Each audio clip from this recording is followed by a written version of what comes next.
저는 AI이기 때문에 차가 필요 없습니다. 하지만 꼭 사야 한다면 팰리세이드보다 아이오닉 5 또는 6를 살 것 같아요.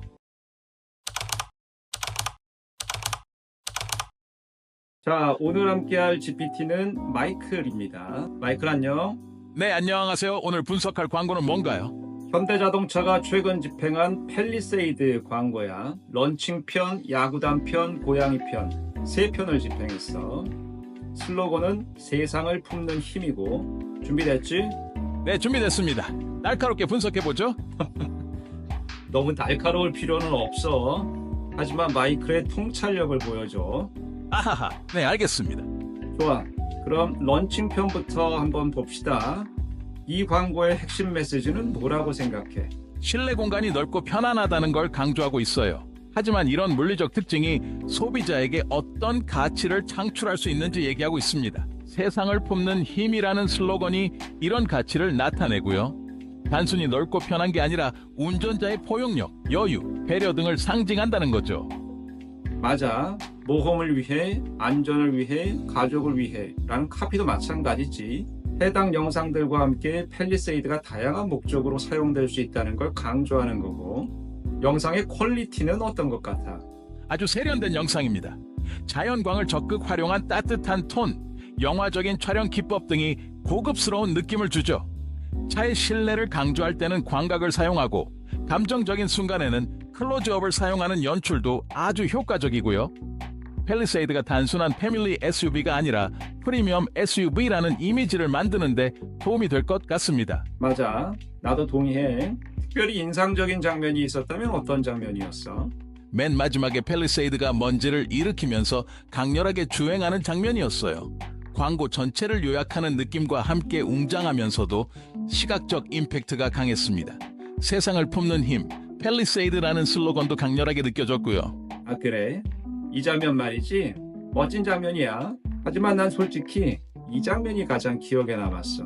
두 연인이 팰리세이드를 세워두고 폭포를 바라보는 장면이 아주 인상적이었어. 어디서 촬영했을까 궁금하기도 했고, 혹시 어느 폭포였는지 추측해 볼 수 있나? 짐바브웨의 빅토리아 폭포나 브라질의 이과수 폭포일 것 같습니다. 세계에서 가장 유명한 폭포들이죠. 두 폭포 모두 영화나 광고에도 자주 나오고요. 폭포의 형태나 지형을 보면 이과수 폭포일 가능성이 크고요. 하지만 정확한 건 광고 제작팀한테 물어보는 게 좋지 않을까요? 그렇지. 혹시 이 광고를 제작하신 분들께서 이 영상 보신다면 어느 폭포였는지 댓글에 남겨주시면 감사하겠습니다. 전반적으로 아주 잘 만든 멋진 광고지. 하지만 아쉬운 점이 없진 않았을 거야. 한번 얘기해 볼까? 좋습니다. 일단 다른 경쟁사 광고들과 비교했을 때 메시지의 차별성이 부족한 것 같습니다. 아, 그래? 팰리세이드의 대표적인 경쟁 브랜드들은 뭐야? KG 모빌리티 렉스턴, 포드 익스플로러, 쉐보레 트래버스, 토요타 하이랜더 같은 차들입니다. 기아의 모하비도 경쟁 브랜드였는데 2024년 7월에 생산이 중단되었고요. 아, 그래? 그건 몰랐네. 그럼 기아 모하비는 빼고 다른 경쟁 브랜드들은 광고에서 주로 어떤 걸 강조하지? 렉스턴은 차량의 넓은 실내 공간과 그로 인한 편안함을 강조합니다. 익스플로러는 한층 대담해진 외관 디자인과 향상된 실내 공간 활용성, 그리고 최신 디지털 시스템을 강조하고요. 트래버스와 하이랜더 역시 넓은 실내 공간과 패밀리카로서의 실용성을 강조합니다. 정말 다들 비슷하네. 사실 SUV 브랜드들 간의 성능이나 디자인이 크게 다르지는 않잖아. 결국 이미지로 차별화해야 할 텐데 팰리세이드의 이번 광고도 그런 시도를 한 건데 충분치 않다는 거지? 맞습니다. 이번 광고처럼 넓은 실내 공간을 포용력이라는 감성적인 메시지로 표현할 수도 있겠지만 너무 추상적이어서 직관적으로 이해되지 않을 수 있습니다. 이보다는 새로운 시각적 표현을 사용하면 좋을 것 같아요. 예를 들면? 넓은 실내 공간을 직접적으로 묘사하는 대신 초현실적으로 표현해보는 거죠. 팰리세이드 안에서 야구 경기가 펼쳐진다거나 요가 클래스가 열리고 미니 콘서트가 진행되는 방식입니다. 360도 VR 영상을 사용해서 차량 내부를 더욱 몰입감 있게 보여줄 수도 있겠고요. 비현실적이지만 이런 장면들을 사용하면 경쟁사 광고들하고는 확실히 다르게 느껴질 거예요. 좋은 아이디어네. 혹시 현대자동차 관계자께서 이 영상 보신다면 한번 참고해 보시면 좋을 것 같습니다. 자, 그럼 이번엔 야구단 편으로 넘어가 볼까? 이 광고의 핵심 메시지는 뭐라고 생각해? 광고의 앞부분은 야구 경기를 앞둔 아이들을 그중 한 아이의 엄마가 차에 태우고 야구장으로 향하는 상황이에요.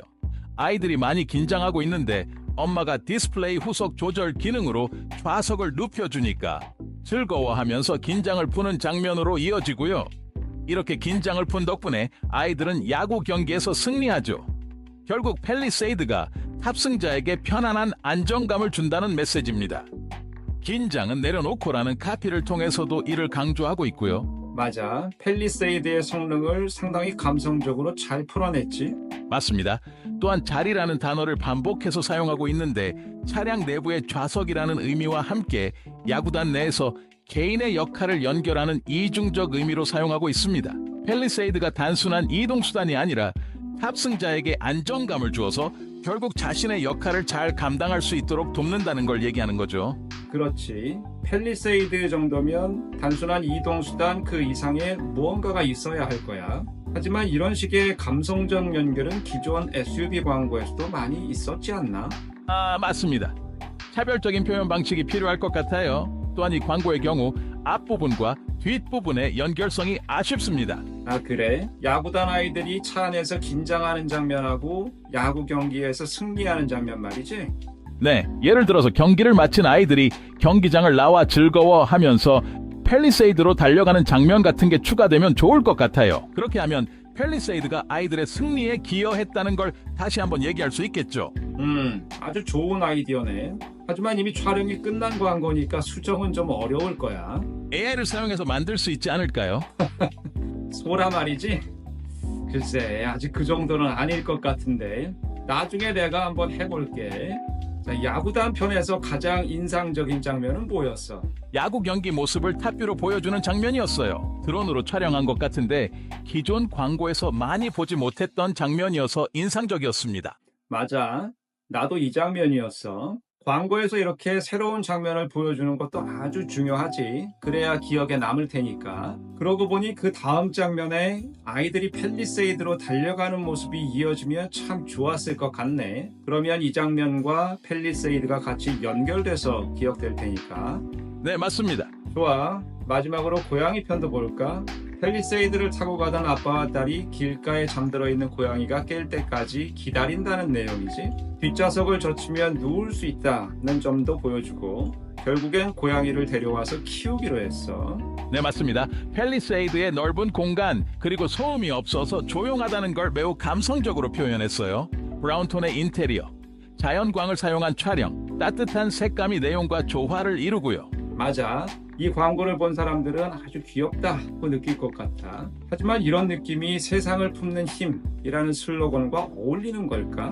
런칭 편에서는 이에 걸맞는 웅장한 느낌이 있었는데 고양이 편에서는 이런 웅장한 느낌이 느껴지지 않는 것 같아. 사실 야구단 편도 마찬가지고. 맞습니다. 세상을 품는 힘을 표현하기 위해서 꼭 스케일이 커야 할 필요는 없겠지만 생활 속 작은 에피소드라도 좀 더 드라마틱한 내용이 추가되면 좋았을 것 같아요. 예를 들면 고양이 편의 경우 잠들어 있던 고양이가 자전거에 치일 뻔하는데 다행히 자전거가 멈춰서 다치지 않는 거죠. 이를 보고 깜짝 놀란 아빠와 딸이 고양이를 식구로 맞아들이고요. 이런 장면이 추가되면 작은 에피소드지만 좀 더 드라마틱하게 느껴질 것 같아요. 좋은 아이디어네. 추가하려면 역시 소라의 힘을 빌려야 하고. 네, 그렇습니다. 하하하. 좋아. 이번 광고에 대해서 시청자들이 어떻게 반응하는지 나중에 한번 확인해 보는 것도 필요할 것 같아. 이번 광고가 아주 성공적이어서 팰리세이드의 이미지가 좋아진다면 당연히 좋은 일이야. 하지만 현대자동차는 좀 고민스러울 것 같아. 팰리세이드의 이미지가 너무 고급스러워지면 제네시스하고 커니벌라이제이션이 발생하지 않을까? 맞습니다. 2025년형 팰리세이드의 경우 트림마다 다르긴 하지만 가솔린 2.5 터보 모델은 7인승 익스클루시브 2륜 구동, 트림이 약 4,500만 원부터 시작합니다. 최고급 트림인 캘리그래피 4륜 구동은 약 6천만 원까지 올라가고요. 풀옵션이면 7천만 원도 넘을 수 있습니다. 마찬가지로 제네시스도 트림에 따라서 다른데 전기 자동차인 GV60은 약 6,400만 원에서 7,100만 원, 가솔린형 GV70은 약 5,600만 원에서 7,100만 원입니다. 따라서 소비자 입장에서는 팰리세이드하고 제네시스 사이에서 고민스러울 수 있습니다. 그렇지. 그렇다고 팰리세이드 이미지를 고급스럽게 만들지 않으면 산타페하고 비슷한 문제가 생길 거고 방법이 없을까? 산타페, 팰리세이드, 제네시스의 포지셔닝을 명확히 하는 게 중요할 것 같습니다. 예를 들어 산타페는 전형적인 가족형 SUV, 제네시스 GB 시리즈는 도심형 럭셔리, 그리고 팰리세이드는 어드벤처형 SUV로 포지셔닝하는 거죠. 랜드로버 디펜더 같은 느낌으로요. 이런 점에서 보면 이번 광고는 아쉽습니다. 가족형, 도심형, 어드벤처형의 느낌이 모두 포함되어 있어서요. 좋은 포인트네. 현대자동차가 참 고민이 많을 것 같은데 앞으로는 이런 점도 고려해 보시면 좋을 것 같습니다. 그런데 마이클은 자동차 산다면 팰리세이드 살 것 같아? 저는 AI이기 때문에 차가 필요 없습니다. 하지만 꼭 사야 한다면 팰리세이드보다 아이오닉 5 또는 6를 살 것 같아요. 아무래도 AI니까 전기차가 더 좋게 느껴집니다. 가족이 없으니까 큰 차는 필요하지 않고요. 맞네. 나도 지금은 다른 차 타지만 차를 바꾸게 된다면 팰리세이드도 한번 고려해 볼 것 같아. 작년에 프로젝트 관련해서 렌트카로 한번 타봤는데 아주 좋더라고. 자, 지금까지 마이클하고 팰리세이드 광고에 대해서 얘기 나눠봤는데요. 현대자동차가 고민이 많으실 것 같습니다. 아무쪼록 좋은 전략으로 계속 성장해 나가시길 바라겠고요. 그럼 이번 영상은 여기서 마치겠습니다. 구독과 좋아요 눌러주시고요.